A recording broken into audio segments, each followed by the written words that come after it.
The concept of luxury prisons might sound like an oxymoron. After all, prisoners are meant to be punished, right? Well, that's where the debate begins. Are these institutions designed to provide a higher standard of living for inmates worth the significant investment they require? Today, we have a fascinating and controversial topic to discuss: the economics of luxury prisons. Are they worth it?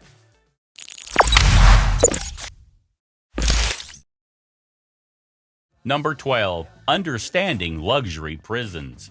To start our discussion, we need to first understand what luxury prisons are. Luxury prisons, often referred to as boutique or upmarket prisons, are correctional facilities that offer a higher standard of living for inmates than traditional prisons.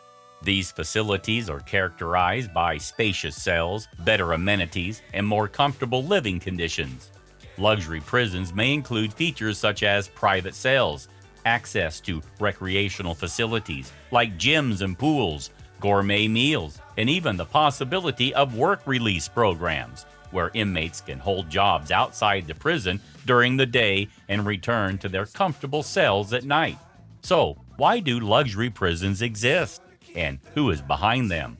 The answer to this question is a complex one, as it involves various stakeholders, including private prison corporations, government agencies, and public opinion.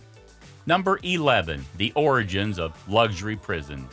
Luxury prisons have their roots in the privatization of the prison system. Private prison companies, motivated by profit, have sought to offer these upgraded facilities as a way to attract contracts from governments.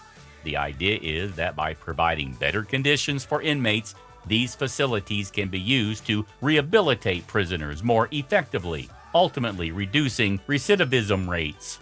But is this the whole story?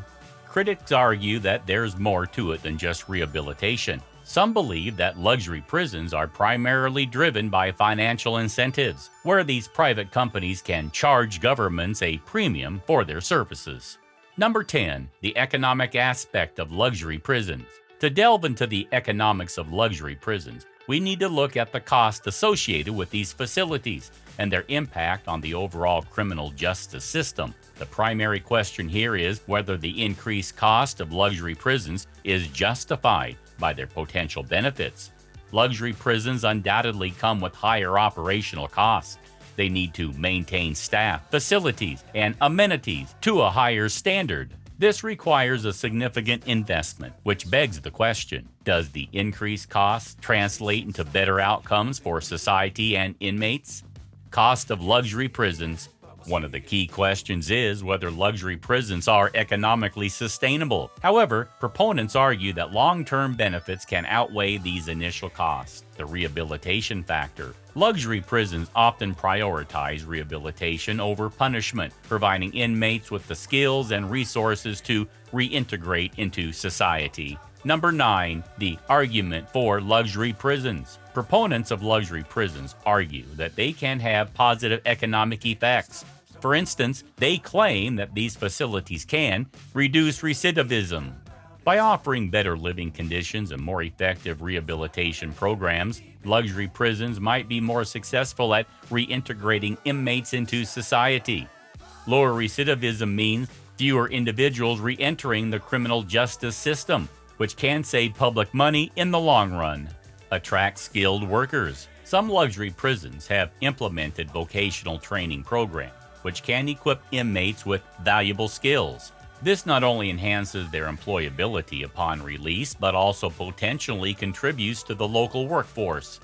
Generate revenue. Private prison companies often make money through contracts with governments. These companies can invest a portion of their profits into community programs and services, which can be seen as a form of corporate social responsibility. Advocates for luxury prisons make a strong case for their economic benefits. However, there are significant counter-arguments that challenge the overall cost-effectiveness. Number 8. Reducing recidivism. Reducing recidivism is a crucial aspect of the economics of luxury prisons. These facilities often prioritize rehabilitation programs, education, and vocational training to help inmates reintegrate into society successfully. In standard prisons, inmates may serve their time without acquiring any new skills or education, making it challenging for them to find employment upon release. Luxury prisons, on the other hand, focus on equipping inmates with the tools they need to lead productive lives after their sentences. By providing inmates with these opportunities, luxury prisons hope to significantly reduce recidivism rates, ultimately lowering the cost associated with repeated incarcerations. Number 7. The Counterargument. Critics of luxury prisons argue that these facilities perpetuate a problematic system. They point out several issues. Inequity.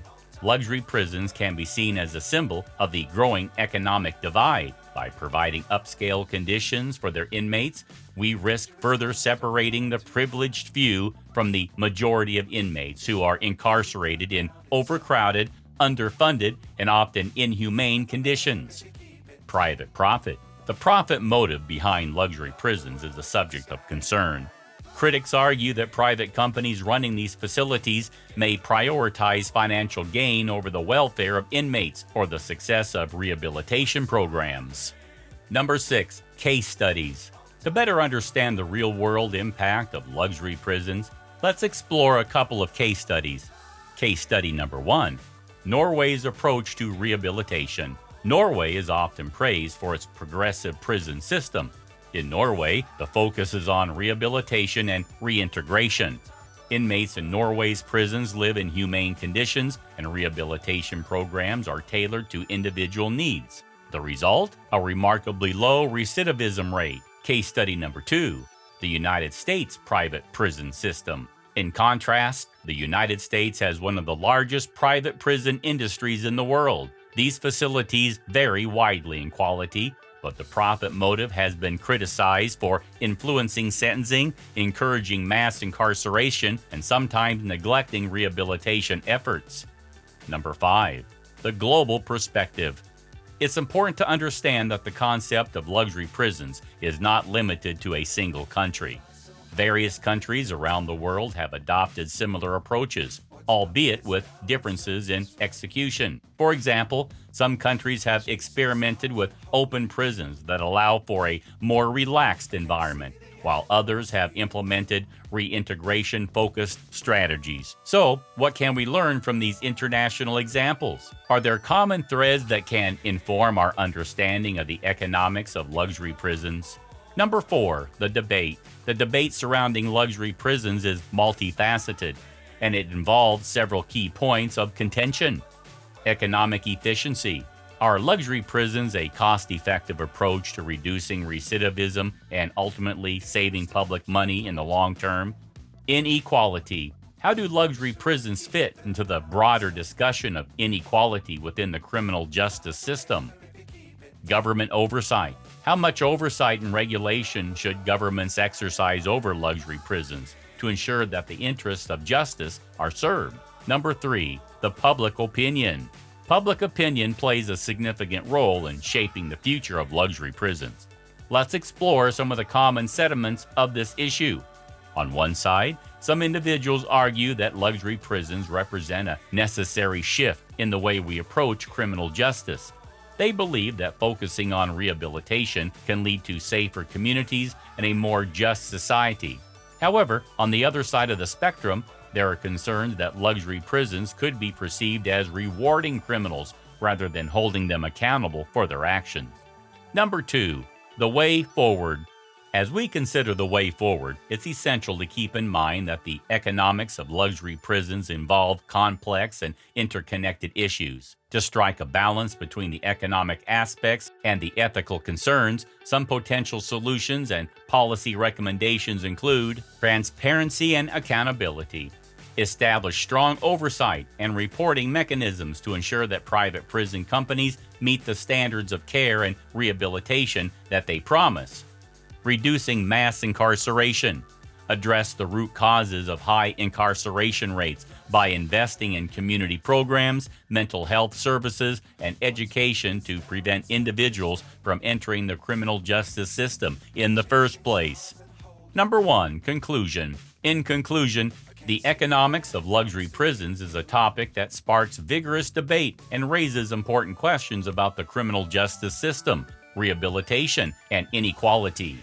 The decision to invest in luxury prisons is ultimately a reflection of societal values, as it involves a trade-off between the economic efficiency of rehabilitation and the need for accountability in the justice system. We encourage you to share your thoughts on this topic in the comments section below and to engage in a respectful and constructive dialogue. Please subscribe to The Luxury World. Thanks for watching. Fly forever if you keep it tight. Love the world, but keep the sky